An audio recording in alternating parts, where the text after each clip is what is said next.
My generator has a message warning service schedule B.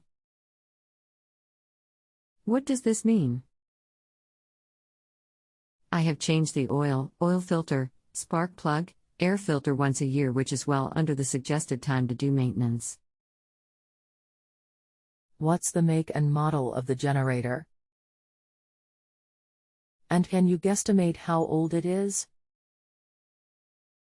Model #17KW990.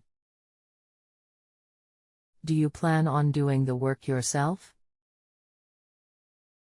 S#8528895 activation code 64677.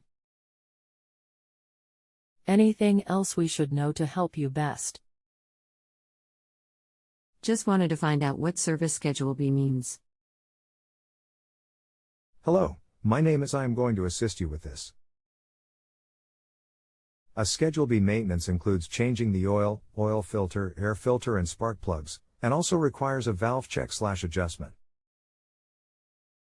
The schedules are spelled out in your operator manual.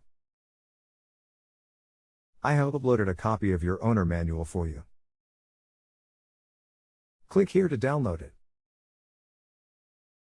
If you have a home improvement or appliance question and want to chat with an expert now, visit justanswer.com/YTHI.